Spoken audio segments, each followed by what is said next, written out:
Assalamualaikum warahmatullahi wabarakatuh. Kami dari kelompok 5 yang beranggotakan adalah Ibu Supatmi, Ibu Hikmah, dan saya sendiri Friska Teresia akan membahas materi tentang pertama, uji eka arah dan dwi arah, yang kedua, uji hipotesis normalitas, yang ketiga, uji hipotesis homogenitas, lalu yang terakhir adalah uji beda rata-rata. Nah, sekarang teman-teman, selamat menyaksikan video yang kami buat.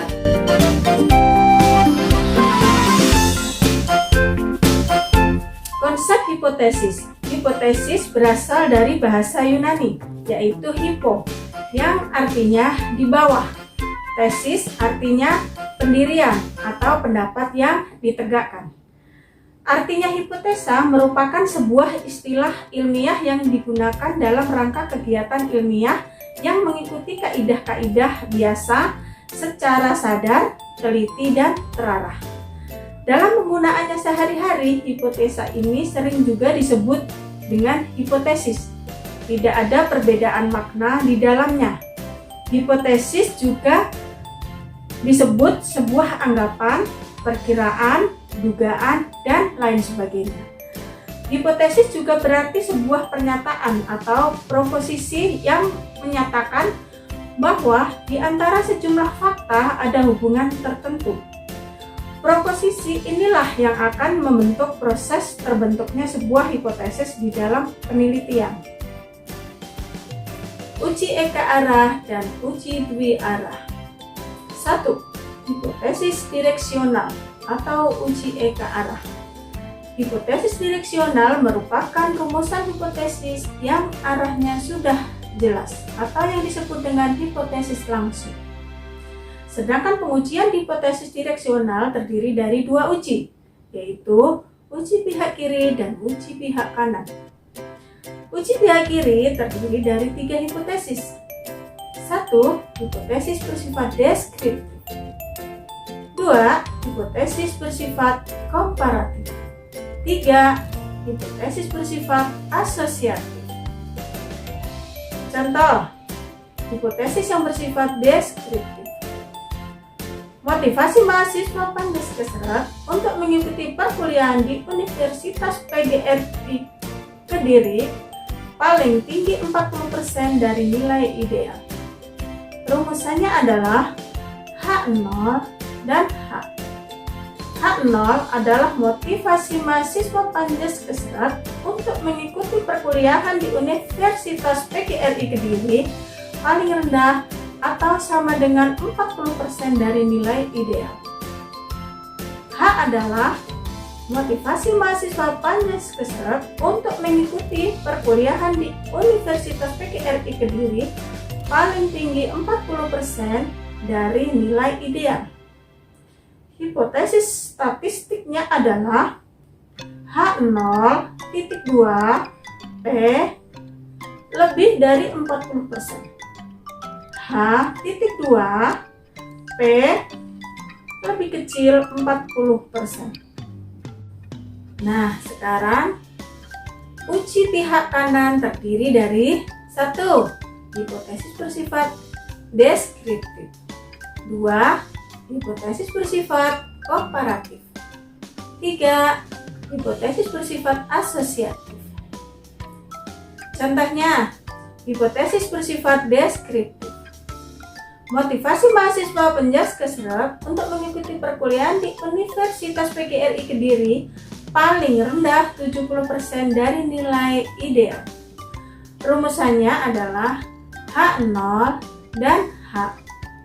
H0 sama dengan motivasi mahasiswa Pandaskesrek mengikuti perkuliahan di Universitas PGRI Kediri paling tinggi atau sama dengan 70% dari nilai ideal. H sama dengan motivasi mahasiswa Pandaskesrek untuk mengikuti perkuliahan di Universitas PGRI Kediri paling rendah 40% dari nilai ideal. Hipotesis statistiknya adalah H0.2 P lebih kecil 70%. H titik 2 P lebih besar 70%. 2. Hipotesis non-direksional atau dui arah. Hipotesis non-direksional adalah hipotesis yang tidak menunjukkan arah tertentu. Jika rumusan HA berbunyi kalimat tidak sama dengan, maka sebaliknya HO berbunyi kalimat sama dengan. Ujian ini menggunakan uji dua pihak. Hipotesis ini juga bersifat tiga, yaitu hipotesis bersifat deskriptif, hipotesis bersifat asosiatif, dan hipotesis bersifat komparatif. Contoh, hipotesis bersifat deskriptif. Seorang peneliti ingin mengetahui apakah motivasi mahasiswa Penjaskesrek untuk mengikuti perkuliahan di UIN PGRI Kediri dalam keadaan baik. Rumusan HO dan HA-nya. HO sama dengan motivasi mahasiswa Penjaskesrek untuk mengikuti perkuliahan di UIN PGRI Kediri dalam kategori tidak baik. HA sama dengan motivasi mahasiswa Penjaskesrek untuk mengikuti perkuliahan di UIN PGRI Kediri dalam kategori baik. Hipotesis dalam statistiknya yaitu HO, Q tidak sama dengan baik, HA, Q sama dengan baik. 2. Uji hipotesis normalitas. Pengertian uji normalitas. Uji normalitas adalah uji yang didapatkan dari sebaran data untuk mengetahui apakah data tersebut memiliki berdistribusi normal atau mendekati normal. Sedangkan menurut Saiful dan Bahrudin tahun 2014, halaman 113, uji normalitas adalah uji untuk mengetahui normal atau tidaknya suatu distribusi data yang nantinya akan berkaitan dengan pemilihan uji statistik. Uji normalitas digunakan untuk mengetahui apakah data yang diperoleh berdistribusi normal atau tidak. Dasar pengambilan keputusan adalah jika nilai L hitung lebih besar dari L tabel, maka HO ditolak. Dan jika nilai L hitung lebih kecil dari L tabel, maka HO diterima. Menurut Muwarni tahun 2001 halaman 20, hipotesis statistik yang digunakan yaitu HO sama dengan sampel berdistribusi normal, H1 sama dengan sampel data berdistribusi tidak normal. Ada beberapa cara yang dapat dilakukan dalam analisis normalitas data, yaitu dengan menggunakan Kolmogorov-Smirnov, Lilienfors, Chi-kuadrat, dan sebagainya. Nah, dalam pembahasan ini akan dijelaskan lebih lanjut uji normalitas dengan menggunakan uji. Nah, langkah-langkah uji normalitas menggunakan uji Lilienfors adalah sebagai berikut. A. Mengurutkan data sampel dari kecil ke besar dan menentukan frekuensi tiap-tiap data ZI, XI, dan X. B. Menentukan nilai ZI dari tiap-tiap data dengan rumus simpangan. Keterangannya, ZI merupakan simpangan baku kurva standar, XI merupakan data ke-1 dari suatu kelompok data, X merupakan rata-rata kelompok, S merupakan simpangan baku. Dan yang C, menentukan besar peluang untuk masing-masing nilai Z berdasarkan tabel Z yang disebut FZ. Dan D, menghitung frekuensi kumulatif dari masing-masing nilai Z dan disebut SZ. Lalu yang E, menentukan nilai L hitung sama dengan FZ SZ. Dan yang F, menentukan L tabel untuk N lebih besar dari 30 dengan taraf signifikansi 5% melalui 0,886. Tabel Lilienfors, maka L tabel dengan N adalah jumlah sampel. Dan yang terakhir mengambil harga L hitung yang paling besar kemudian dibandingkan dengan L tabel.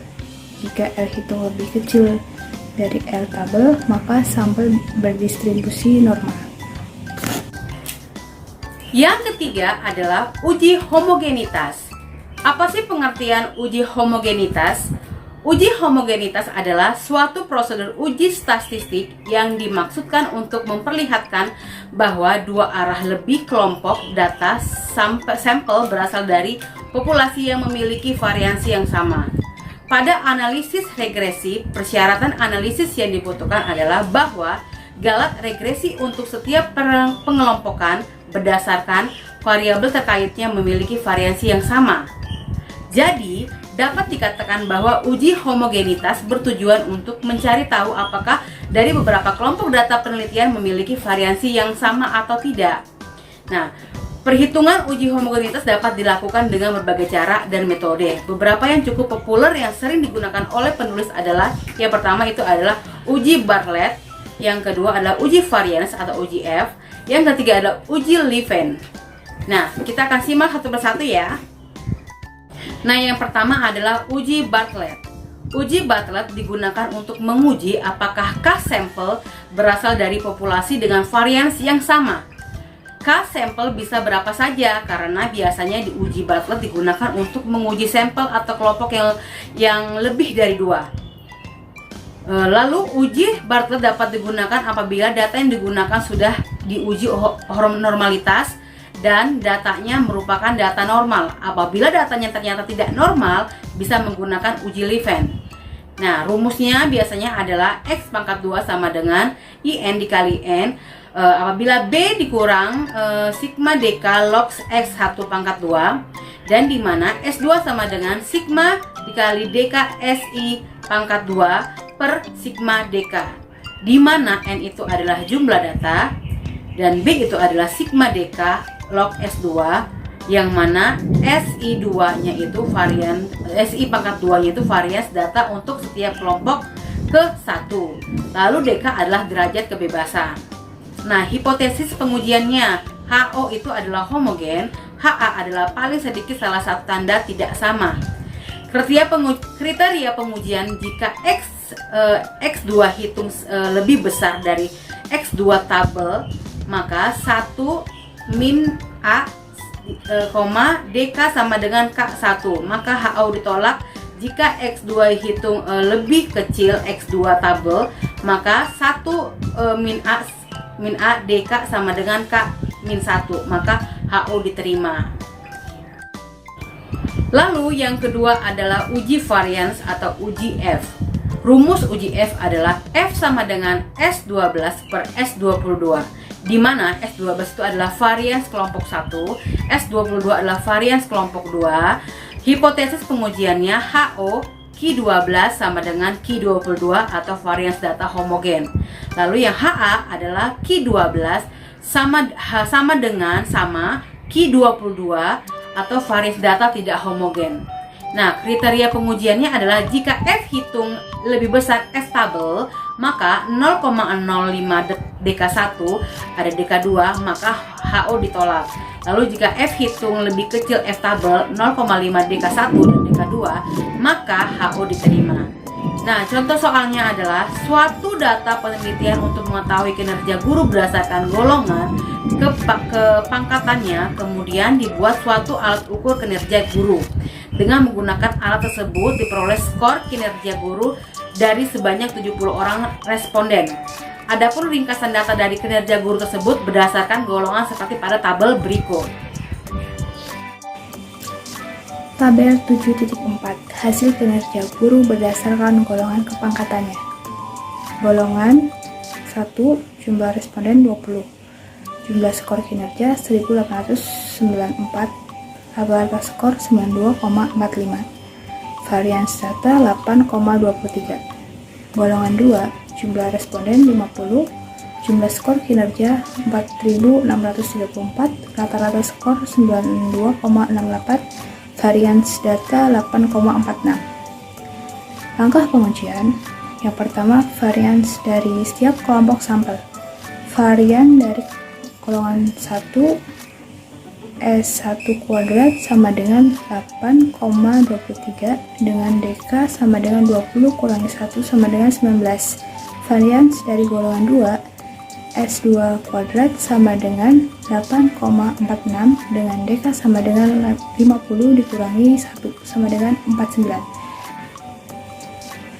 Langkah kedua, menghitung nilai F.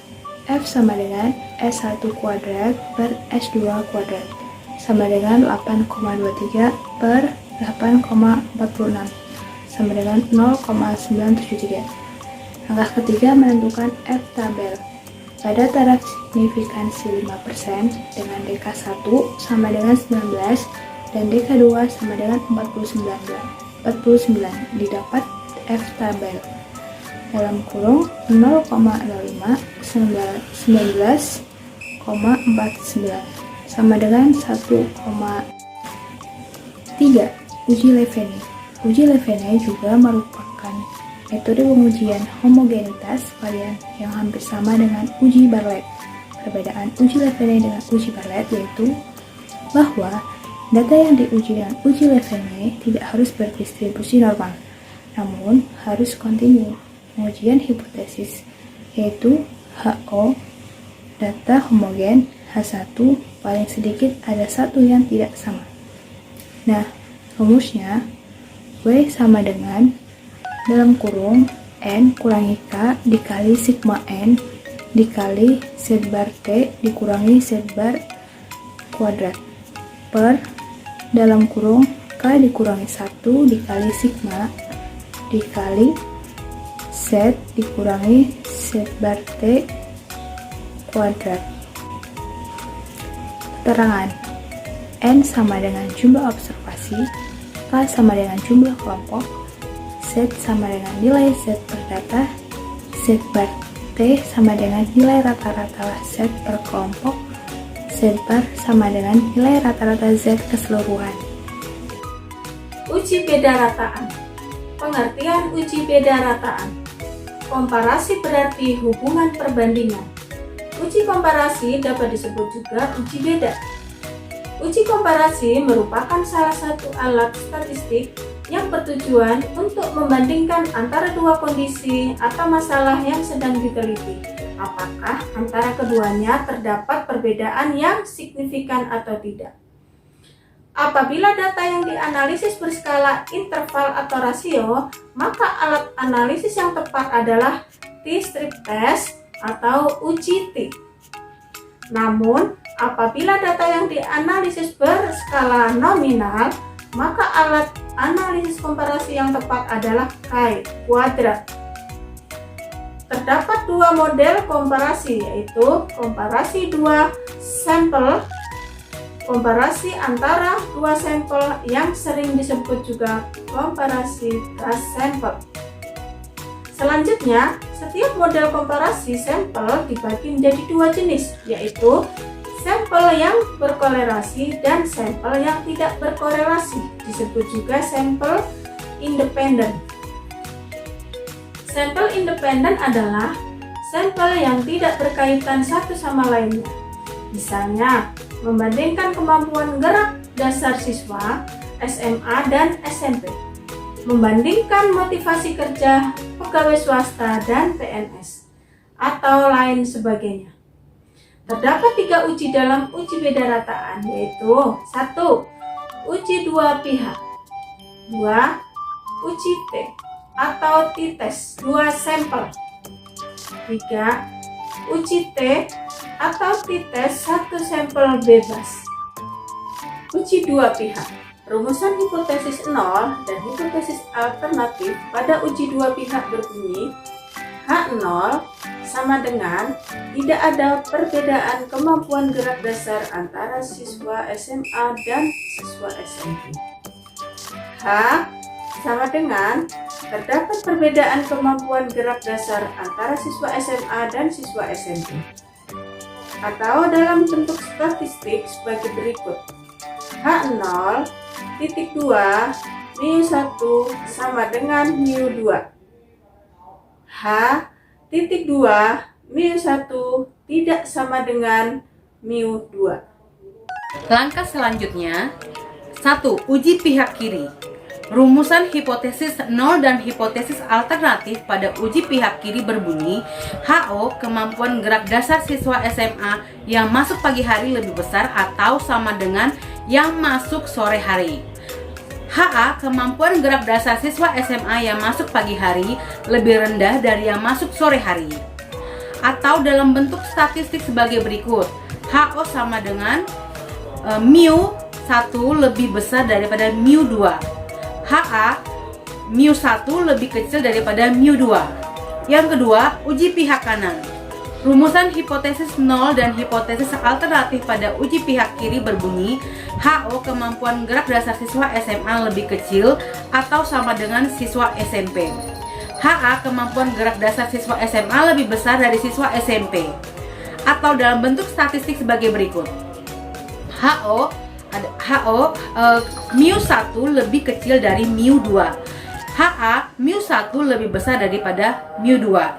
Daerah penerimaan HO dan HA untuk ketiga macam uji hipotesis tersebut seperti yang ditunjukkan pada gambar-gambar yang ada pada uji deskripsi atau satu sampel. Di sini ada contoh soal. Misalnya, peneliti ingin mengetahui ada tidaknya perbedaan kemampuan servis atas permain bola voli atlet Kota Kediri sebelum dan sesudah diberi perlakuan berupa latihan drill. Sampel dipilih secara acak atau random sebanyak 15 atlet dan per tes dan post tes sebagai berikut. Langkah penyelesaiannya adalah yang pertama tuh buatlah HA dan HO dalam bentuk kalimat. Nah, untuk dalam bentuk kalimatnya HO tidak terdapat perbedaan kemampuan servis atas permainan bola voli atlet Kota Kediri sebelum dan sesudah diberi perlakuan berupa latihan drill. Sementara kalau yang HO dalam bentuk kalimat adalah HA-nya terdapat perbedaan kemampuan servis atas permainan bola voli atlet Kota Kediri sebelum dan sesudah diberi perlakuan berupa latihan drill. Sementara untuk yang B, buatlah tabel penolong untuk menghitung angka statistik. Nah, di sini ada tabelnya, tabel HA dan HO. Contoh tabelnya ya teman-teman bisa lihat. Nah, yang ke B ini adalah tabel penolong untuk menghitung statistik. Teman-teman bisa lihat ya, di sini ada tabel penolongnya untuk uji tes sampel berkorelasi. Ya, di sini ada jumlah rata-rata, lalu ada X1, X2, X1 pangkat 2, X2 pangkat 2, XI dan X2. Teman-teman bisa lihat ya tabelnya ya. C. Menghitung nilai korelasi X1 dan X2 dengan rumus. Yang pertama, Rx1x2 sama dengan N dikali sigma X1 X2 dikurangi sigma X1 dikali sigma X2 per akar dari dimana N dikali sigma X1 pangkat 2 dikurangi sigma X1 pangkat 2 dikali N dikali sigma X2 pangkat 2 dikurangi sigma X2 pangkat 2.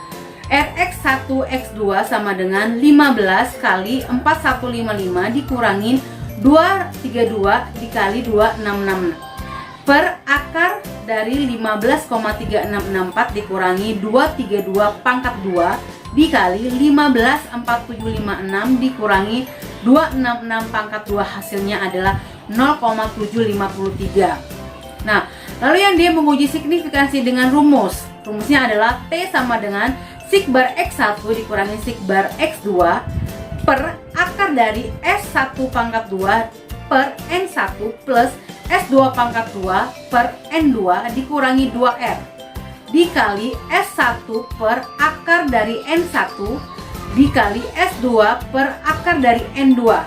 T sama dengan 15,47 dikurangi 17,73 per akar dari 5,43 per 15 ditambah 2,79 per 15 dikurangi 2 dikali 0,7053 dikali 2,33 per akar 15 dikali 1,67 per akar 15 sama dengan hasilnya adalah min 14,395. Nah, cari nilai tabel dengan rumus.